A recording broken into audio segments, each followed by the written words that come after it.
अखिलेश के बयान से बहुत साफ हो गया है। जिस विपक्षी एकता की बात हो रही थी वो तार तार हो गया। किसी भी सूरत में विपक्षी एकता नहीं हो सकता। याद रखिएगा, इस देश का दिल उत्तर प्रदेश है। वही प्रधानमंत्री बन सकता है जिसको उत्तर प्रदेश से समर्थन मिले, क्योंकि यहाँ पे इतनी सीटें हैं। यूपी के इतिहास में आज तक पूरी की पूरी कोई सीटें जीत ही नहीं पाया और जीत भी नहीं सकता। तो आपको बताना है कि एक चीज़ क्लियर हो गई। अखिलेश ने कह दिया कि हम अकेला चलो रे और तुम्हारे साथ नहीं रहेंगे। बहुत साफ हो गया। जब ये 80 सीट जीत जाएंगे तो सोनिया गांधी क्या करेंगी? तो ये अगर अपने दल पे सपा पे जीत जाएंगे, इसका मतलब विपक्षी एकता तार तार हो गई। मायावती ने स्पष्ट शब्दों में यूपी के लिए कह दिया है कि मैं पूरी सीटें लड़ूंगा, अब मुझे प्रधानमंत्री बनाओ। अब आपकी क्या पोजीशन होगी? आप भी अपने आप अकेले लड़ेंगे। आप कह चुकी ममता बनर्जी समझौता नहीं लड़े। उस हिसाब से आप मानिए, अगर अखिलेश 80 कह रहे हैं, क्या बनारस से अखिलेश जीत जाएंगे? क्या गोरखपुर से जीत जाएंगे? क्या रायबरेली से जीत जाएंगे? क्या अमेठी से जीत जाएंगे? योगी का वजन आप समझ लीजिए, इतना ज़्यादा वजन हो गया यूपी में कि हर राज्य में कहीं भी अगर कहीं कुछ होती है तो कहते हैं योगी का ठोक दो नाला यहाँ चले। महाराष्ट्र में ये पोजीशन, बिहार में ये पोजीशन, बंगाल में है। ममता बनर्जी के 2 मंत्रियों ने कह दिया था कि वो अपनी जगह सही है। तो योगी का इस समय पूरे देश में इंटरनेशनल लेवल पे बुलडोजर मशहूर हो गया। कई योगी की बातें जो हैं उसको बड़ी पॉजिटिव वे में लिया जा रहा है। तो योगी का वजन बहुत ज़्यादा, उससे साफ हो गया विपक्ष एकता खत्म। नमस्कार, स्वागत है आपका हमारे चैनल में और मैं रानी गुप्ता आपके साथ। जैसे जैसे लोकसभा चुनाव नजदीक आ रहा है, बयानबाजी का जो सिलसिला है लगातार तेज हो गया है। अगर बात हम उत्तर प्रदेश की करें तो अखिलेश यादव ने बड़ा बयान दे दिया है। उनका कहना है कि सपा अकेले अपने दम पर 80 में से 80 सीटें जीत कर लाएंगी। तो इस बीच ये कहा जा रहा है कि क्या विपक्ष के द्वारा जो ये निर्णय लिया गया है, प्लान बनाया गया है कि सारे एक साथ मिलकर चुनाव लड़ेंगे और एक उम्मीदवार एक सीट पर उतारेंगे, तो इन मंसूबों पर पानी फिर जाएगा। इस मुद्दे को लेकर के चर्चा करने के लिए हमारे साथ इस वक्त मौजूद हैं वरिष्ठ पत्रकार अजय जी। सर, क्या कहेंगे, जिस तरीके से अखिलेश यादव ने यह बयान दिया है, इससे क्या जाहिर होता है? देखिए, अखिलेश के बयान से बहुत साफ हो गया है। जिस विपक्षी एकता की बात हो रही थी वो तार तार हो गया। किसी भी सूरत में विपक्षी एकता नहीं हो सकता। याद रखिएगा, इस देश का दिल उत्तर प्रदेश है। वही प्रधानमंत्री बन सकता है जिसको उत्तर प्रदेश से समर्थन मिले, क्योंकि यहाँ पे इतनी सीटें हैं। इसके बाद आपको बताना, जब नई संसद आ जाएगी तब तो बगैर यूपी के कोई प्रधानमंत्री बन ही नहीं पाएगा। आपको बताना है, साउथ के भी जितने प्रधानमंत्री बने, जैसे नरसिंहा राव बने, तो यूपी के सांसदों ने उनको एक मत से मतदान किया था और उनके लिए कहा था। देवे गौड़ा के लिए यूपी के सांसदों ने, लालू प्रसाद ने, इन सब लोगों ने जब वो किया था और मुलायम सिंह ने समर्थन दिया था, तब देवे गौड़ा और गुजराल बने। यही मुरारजी देसाई का था। मुरारजी देसाई को अटल बिहारी वाजपेयी, चौधरी चरण सिंह, इन सब ने कर दिया था। अब आपको बताना है, यूपी के इतिहास में आज तक पूरी की पूरी कोई सीटें जीत ही नहीं पाया और जीत भी नहीं सकता। सन 1977 में पहला प्रयोग हुआ था, जब टोटल विपक्ष एक हो गया था। एक विपक्ष, सिर्फ अकेली कांग्रेस थी, कम्युनिस्ट भी इनके साथ थे, इवन आनंद मार्गी, नक्सली, आरएसएस, सारे लोग, मतलब आरएसएस नक्सली को मैं एक साथ नहीं जोड़ रहा है, मतलब माफ़ कीजिएगा, मतलब संघ भी था, बीजेपी जनसंघ भी थी, और वही पूर्ववर्ती बीजेपी, लोक दल भी था, संगठन कांग्रेस भी थी। सारे दल एक साथ हो गए थे, कम्युनिस्ट वगैरह, तब जा कर के यहाँ पे सीटें हुई थी। आज तक मुलायम सिंह की हिस्ट्री में कभी भी 80 सीटें कोई नहीं जीत पाया।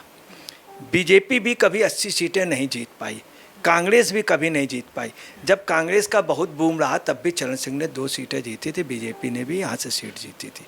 तो आपको बताना है कि एक चीज़ क्लियर हो गई। अखिलेश ने कह दिया कि हम अकेला चलो रे और तुम्हारे साथ नहीं रहेंगे। बहुत साफ हो गया। जब ये 80 सीट जीत जाएंगे तो सोनिया गांधी क्या करेंगी? सोनिया गांधी रायबरेली से लड़ती हैं। प्रियंका जी का भी मन है सुल्तानपुर से लड़ने का, मगर उनके साथ प्रॉब्लम है कि इसमें कोई नहीं। प्रियंका जी एक अच्छी लीडर है और हिंदुस्तान की जनता उनको, मगर एक एज तक। अब आइए, प्रियंका भी नहीं जीत पाएंगी और ये भी राहुल भी नहीं जीत पाएंगी। नहीं, इनका जो खास साथी आजकल बिल्कुल गले में गला डाल के चलता है, जयेंद्र, वो नहीं जीत पाएगा। अजीत सिंह का लड़का, चौधरी चरण सिंह का पोता, वो भी नहीं जीत पाएगा।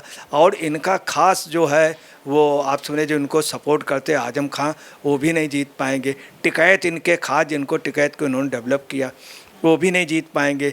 और आपको समझे राजभर भी नहीं जीत पाएंगे। कृष्णा पटेल इनकी खास हैं, वो भी नहीं जीत पाएंगे। तो ये अगर अपने दल पे सपा पे जीत जाएंगे, इसका मतलब विपक्षी एकता तार तार हो गई। मायावती ने स्पष्ट शब्दों में यूपी के लिए कह दिया है कि मैं पूरी सीटें लड़ूंगा, अब मुझे प्रधानमंत्री बनाओ। तो इसका मतलब अगर उनको प्रधानमंत्री बनाने की बात होगी, पूरे देश में लगभग 4% से 12-13% वोट मायावती को मिलेगा, जो कांग्रेस का नुकसान होगा, विपक्ष का नुकसान।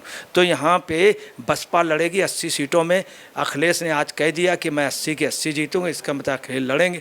तो कांग्रेस की पोजीशन क्या होगी? कांग्रेस को 6-7% वोट मिले, कांग्रेस खत्म। इसका मतलब अब आपकी क्या पोजीशन होगी? आप भी अपने आप अकेले लड़ेगी। आप कह चुकी ममता बनर्जी समझौता नहीं लड़े, उस हिसाब से आप मानिए अगर अखिलेश 80 कह रहे हैं, क्या बनारस से अखिलेश जीत जाएंगे? क्या गोरखपुर से जीत जाएंगे? क्या रायबरेली से जीत जाएंगे? क्या अमेठी से जीत जाएंगे? क्या गाजियाबाद से जीत जाएंगे? क्या नोएडा से? बहुत दिवा स्वप्न की बात है। बनारस में अखिलेश को पसंद कर ही नहीं सकते। एक बार फाइट तब हो सकती जब सारा विपक्ष एक हो, कांग्रेस वगैरह। इसका मतलब ये रहा कि विपक्ष तो एक साथ आ रही है। 23 जून को उनकी पटना में बैठक भी है, जिसमें अखिलेश यादव भी जाएंगे, ममता बनर्जी भी जाएंगी। मैडम जातिगत समीकरण भी होता है। यूपी का हम समीकरण बताते हैं। अखिलेश जेके मुलायम सिंह बहुत बड़े नेता थे। मुलायम सिंह इतने बड़े नेता थे कि पूछे ना। उनका एक समीकरण था माई का। इनका माई का समीकरण टूट गया है। मैं आपको बता रहा हूँ कि निश्चित तौर पे 30% से ज़्यादा मुस्लिम जो है बसपा में जा चुका है। इनके साथ मुस्लिम भी टोटल नहीं। अतीक वाला जो कांड हुआ, जिस तरह से अतीक के साथ धोखाधड़ी हुई, सपा ने साथ नहीं दिया है, अंसारी को साथ नहीं दिया, मुख्तार अंसारी को साथ नहीं दिया। मुस्लिम भी नाराज़ है और मुस्लिम भी नाराज इनसे। मुस्लिम अखिलेश का उतना पाबंद नहीं रहा। दूसरी बात आपको बताना, बैकवर्ड किसी समय सपा के साथ टोटल बैकवर्ड था। अब क्या है, वोट पोलराइज हो गया। जितना हिंदू है वो बीजेपी की ओर चला गया है और जितना मुस्लिम है वो अखिलेश और मायावती में बटा। ऐसी पोजीशन में मैं आपको बताना है कि 80 सीटें तो पहले इनको सपा को 5 सीट मिल गई थी बसपा से समझौते। अब बसपा और सपा का जब गठबंधन नहीं होगा तो इनको 5 सीटें नहीं मिलेगी। मैं आपको बता रहा हूँ, इनको इटावा की सीट इतनी टफ पड़ जाएगी, जीतना मुश्किल हो जाएगा। इटावा, मैनपुरी, वहाँ पर, चूँकि वहाँ पर क्या है, हिंदू वोट टोटल यूनाइट है। और ये जो 80 कह रहे हैं उसकी वजह, अब योगी इनसे बड़ा लीडर पड़ रहा है। योगी की ये पोजीशन है कि योगी के से आप समझ लीजिए कि कई दल, कई राजनीतिक नेता दहशत में रहते हैं। टिकैत ने आज कहा, क्या कहा है, टिकैत जैसा विरोधी आदमी जो मोदी योगी का विरोधी, उसने कहा कि 2024 में मोदी फिर बनेंगे, 26 में रिजाइन करेंगे, योगी बनेगा। अभी तक योगी के खिलाफ बोलने की हिम्मत नहीं हो रही। मतलब दहशत नहीं कि योगी के साथ वोट परसेंटेज इतना, इन्होंने राम मंदिर बना लिया, वो 80 घाट बना दिए। हर एक जगह इन्होंने ऐसा काम किया जो पब्लिक इनके प्रति नाराज़गी नहीं है, पब्लिक इनके साथ है। तो मैं आपको बता रहा हूँ, अखिलेश ने जो कहा ये इन्हीं के लिए वाटर लू हो जाएगा। लेकिन अखिलेश तो बार बार बोलते हैं कि उत्तर प्रदेश में कानून व्यवस्था ठीक नहीं है, महंगाई अपने चरम पर है, रोजगार मिल नहीं रहा है, रोज नए नए MOU साइन होते हैं, रोज रोज नई कंपनियां आती हैं, लेकिन युवाओं को रोजगार नहीं मिल रहा है। इस पे क्या कहेंगे? देखिए, ये अखिलेश जो कह रहे हैं, ये अखिलेश का कहना धर्म है। चूँकि विपक्ष का काम है और विपक्ष को हमें हाईलाइट करना हमारी भी मजबूरी है।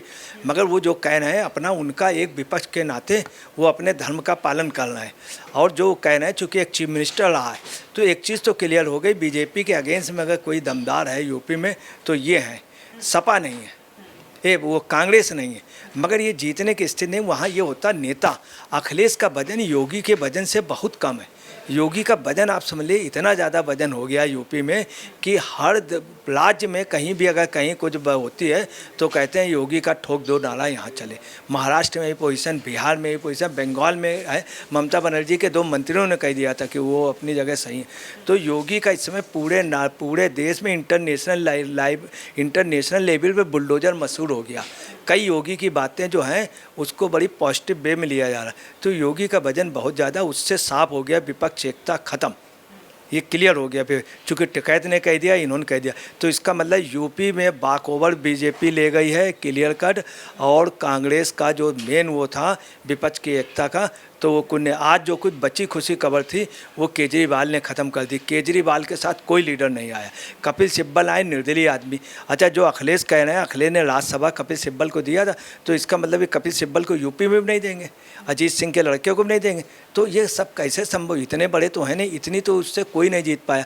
इसलिए आपको बताना है कि अखिलेश का ये विपक्ष के लिए करारा तमाचा है कि उनका विपक्ष का एक योद्धा अकेले दम पर सबको चैलेंज करके कम से कम ये हौसले तो बांधे हैं कि मैं 80 सीट जीतूंगा। एक बौना आसमान छूने की कोशिश कर रहा। मैं आपको निश्चित तौर पे बता रहा हूँ, अखिलेश ने जो बयान दिया है, अखिलेश वास्तव में उसका पात्र है। और अखिलेश सत्ता पक्ष में तो नहीं होगा, मगर विपक्ष में हर जगह दूसरे नंबर पे होगा। लगभग 75 सीटों में दूसरे नंबर पे होगा। 5 सीटों में हो सकता है एक आध सीट इन्हें मिल जाए, और हर जगह नेक टू नेक फाइट होगी। मगर आदमी आईएएस की तैयारी करता है तो क्लर्क में तो हो ही जाएगा। फिलहाल अजय जी हमारे साथ मौजूद रहे और इन्होंने बताया कि जो अखिलेश यादव का बयान है उसके हिसाब से तो यही लगता है कि कहीं ना कहीं ये विपक्षी एकता पर करारा तमाचा है, और साथ ही अखिलेश यादव इस वक्त मुंगेरी लाल के हसीन सपने भी देख रहे हैं। फिलहाल इस खबर को लेकर के आपकी जो भी राय हो हमारे कमेंट सेक्शन में ज़रूर बताएं। धन्यवाद।